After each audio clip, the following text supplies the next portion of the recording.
La figure féminine qui me marque, c'est la femme que j'ai rencontrée en brousse, que vous ne connaissez pas, que je ne peux pas citer. C'est la femme qui aborde la vie telle qu'elle se présente à elle. C'est celle qui prend le bébé dans le dos, et qui prend de l'eau sur la tête, qui prend la roue sur la main gauche et la hache sur la main droite et fonce au champ pour rentrer la nuit sans espoir de trouver à manger dans la journée. C'est celle-là qui me marque beaucoup. Moi, une figure féminine qui m'a vraiment marqué, c'est ma mère. Et ça, je tiens à le dire parce que on ne le sent pas, mais c'est la mère qui fait tout. Je suis né d'une famille polygame, 7 mères avec 25 frères, mais ma mère m'a vraiment marqué dans ma vie. Pour moi, une figure féminine qui m'a beaucoup plus marqué, c'est beaucoup plus Marie Curie. C'est une Française, elle était physicienne. Ce qui m'a beaucoup marqué, c'est le fait que cette femme, dans son courage, elle a montré qu'une femme également était capable dans tout cela. Et puis voilà, elle a réussi à découvrir le curium, beaucoup d'autres éléments. Elle a beaucoup valorisé les choses dans la science physique. C'est un peu cette femme qui m'a donné l'amour, vraiment qui m'a donné cette vie. Qui m'a donné cette vie et qui a fait en sorte que je suis devenu ce que je suis.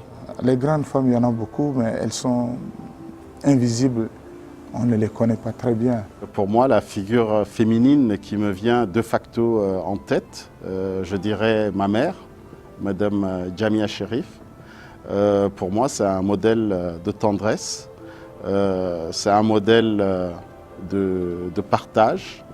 Et je pense en cela, elle m'a marqué parce que c'est une personne qui a un total détachement par rapport aux biens matériels. Et je pense qu'elle cultive d'autres valeurs que les valeurs, je dirais, de tous les jours.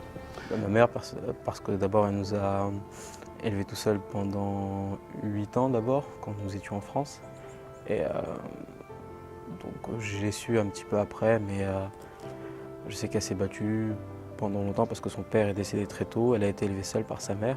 Elle est partie du Tchad et a dû se débrouiller seule en France pour faire ses études. Je vais en citer 2, si vous le permettez.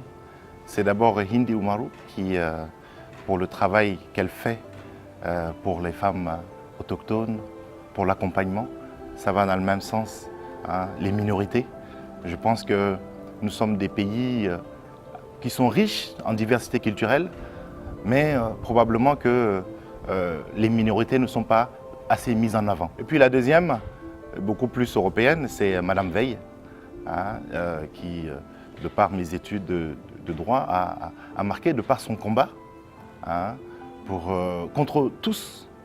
Parce que c'était un moment où les questions ne se posaient même pas, c'était des tabous. Et par son abnégation, elle a pu, je pense, imposer une loi très importante pour les Européens. Elle n'est pas encore pour nous, hein, mais qui, je pense, reste un modèle du par l'acharnement qu'elle a eu et de convaincre les gens à pouvoir évoluer pour accompagner le droit des femmes.